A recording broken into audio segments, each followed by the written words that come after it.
ಯಾದಗಿರಿ ಮತ್ತು ಕಲಬುರಗಿ ಭಾಗದಲ್ಲಿ ಕಳೆದ 3-4 ದಿನಗಳಿಂದ ನಿರಂತರವಾಗಿ ಮಳೆ ಆಗ್ತಿದೆ। ಈ ಒಂದು ಮಳೆಯಿಂದಾಗಿ ಭೀಮಾ ನದಿಯ ದಡದಲ್ಲಿ ಈಗ ಪ್ರವಾಹದ ಆತಂಕ ಸಹಿತ ಸೃಷ್ಟಿಯಾಗಿರುತ್ತೆ। ಸದ್ಯ ಯಾದಗಿರಿ ಜಿಲ್ಲೆ ವಡಗೇರೆ ತಾಲೂಕಿನ ಗುರ್ಸಳ್ಳಿಗೆ ಬಳಿರುವಂತಹ ಬ್ರಿಡ್ಜ್ ಕಮ್ ಬ್ಯಾರೇಜ್ ಬಳಿ ಇದ್ದೀನಿ। ಈ ಒಂದು ಭೀಮಾ ನದಿಗೆ ಅಡ್ಡಲಾಗಿ ನಿರ್ಮಿಸಿರುವಂತಹ ಬ್ರಿಡ್ಜ್ ಕಮ್ ಬ್ಯಾರೇಜ್ನ ಕೆಲ ದೃಶ್ಯಗಳು ತೋರಿಸುವಂತ ಪ್ರಯತ್ನ ಕೂಡ ಮಾಡ್ತೀನಿ। ಈ ಒಂದು ಅಪಾರ ಭೀಮಾ ನದಿಗೆ ಅಪಾರ ಪ್ರಮಾಣದ ನೀರು ಹರಿದು ಬರ್ತಿರೋ ಕಾರಣಕ್ಕಾಗಿ ಈ ಒಂದು ಬ್ರಿಡ್ಜ್ ಕಮ್ ಬ್ಯಾರೇಜ್ನ ಎಲ್ಲ ಗೇಟ್ಗಳನ್ನು ಓಪನ್ ಮಾಡೋ ಮೂಲಕ ಸುಮಾರು ಭೀಮಾ ನದಿಗೆ 2,65,000 ಕ್ಯೂಸೆಕ್ ನೀರನ್ನು ಹರಿಬಿಡಲಾಗ್ತಿದೆ। ಜೊತೆಗೆ ಕಲಬುರಗಿ ಜಿಲ್ಲೆ ಚಿತ್ತಾಪುರ ತಾಲೂಕಿನ ಸನ್ನತಿ ಬಳಿರುವಂತಹ ಬ್ರಿಡ್ಜ್ ಕಮ್ ಬ್ಯಾರೇಜಿಂದ ಸುಮಾರು ನದಿಗೆ 2,65,000 ಕ್ಯೂಸೆಕ್ ನೀರು ಬಿಟ್ಟರೋ ಕಾರಣಕ್ಕಾಗಿ ಈ ಒಂದು ಬ್ರಿಡ್ಜ್ ಕಮ್ ಬ್ಯಾರೇಜ್ಗೆ ಅಷ್ಟರ ಮಟ್ಟಿಗೆ ನೀರು ಹರಿದು ಬರ್ತಿದೆ। ಸೊ ಹೀಗಾಗಿ ಈ ಒಂದು ಬ್ರಿಡ್ಜ್ ಕಮ್ ಬ್ಯಾರೇಜಿಂದ ಎಷ್ಟು ಇನ್ಫ್ಲೋ ಬರ್ತಿದೆ ಅಷ್ಟೇ ಔಟ್ಫ್ಲೋ ಕೂಡ ಈಗ ಹೊರ ಹೋಗ್ತಿರುವಂಥದ್ದು। ಸದ್ಯ ಈ ಒಂದು ಭೀಮಾ ನದಿ ಮೈ ತುಂಬಿಕೊಂಡು ಬೋರ್ಗರಿತ ಕೂಡ ಈಗ ಹೆಚ್ಚಾಗಿರುವಂಥದ್ದು।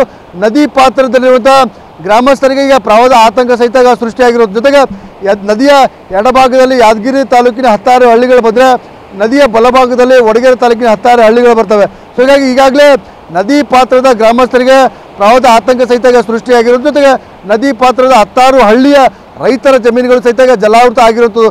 ಭತ್ತ, ಹತ್ತಿ, ತೊಗರಿ ಸೇರಿದಂತೆ ಬೇರೆ ಬೇರೆ ಬೆಳೆಗಳು ಸಂಪೂರ್ಣವಾಗಿ ಜಲಾವೃತ ಕೂಡ ಆಗಿರುತ್ತದೆ। ಸದ್ಯ ಏನು ಯಾದಗಿರಿ ತಾಲೂಕಿನ ಅಬ್ಬೆ ತುಮಕೂರು ಆಗಿರ್ಬೋದು, ವಡಗೇರೆ ತಾಲೂಕಿನ ಬೀರ್ನಾಳು, ಶಿವನೂರು, ಬಾಚನೂರು ಸೇರಿದಂತೆ ಹಲವು ಗ್ರಾಮದ ರೈತರ ಜಮೀನುಗಳು ಸಂಪೂರ್ಣವಾಗಿ ಈಗ ಮುಳುಗಡೆ ಆಗಿರುತ್ತದೆ।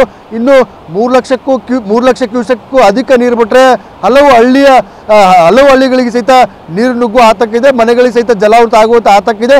ಸದ್ಯ 2,65,000 ಕ್ಯೂಸೆಕ್ ನೀರು ಬಿಟ್ಟರೆ ಕಾರಣಕ್ಕಾಗಿ ನದಿಯ ಬೋರ್ಗರಿತ ಕೂಡ ಹೆಚ್ಚಾಗಿದೆ, ಜೊತೆಗೆ ಅಪಾರ ಪ್ರಮಾಣದ ಬೆಳೆ ಕೂಡ ಈಗ ಜಲಾವೃತ ಆಗಿದೆ। ಇನ್ನಷ್ಟು ನೀರು ಬಿಟ್ಟರೆ ಗ್ರಾಮಗಳಿಗೆ ನುಗ್ಗುವ ಆತಂಕ ಸಹಿತ ಈಗ ಮನೆ ಮಾಡಿದೆ। ಸದ್ಯ ರೈತರ ಬೆಳೆಗಳ ಹಾಳಾಗಿವೆ, ಜೊತೆಗೆ ರೈತರು ನದಿ ದಡಕ್ಕೆ ಹಾಕಿರುವಂಥ ಪಂಪ್ ಸೆಟ್ಗಳು ಸಹಿತ ಸಂಪೂರ್ಣವಾಗಿ ಭೀಮಾ ನದಿಯ ಪ್ರವಾಹದ ನೀರಿನಲ್ಲಿ ಸಹಿತ ಕೊಚ್ಕೊಂಡೋಗಿದೆ। ಈಗ ಸದ್ಯ 2,65,000 ಕ್ಯೂಸೆಕ್ ನೀರು ಬಿಟ್ಟಿದ್ದಾರೆ, ಇನ್ನಷ್ಟು ನೀರು ಬಿಟ್ಟರೆ ಇನ್ನಷ್ಟು ಆತಂಕ ಎದುರಾಗಲಿದೆ।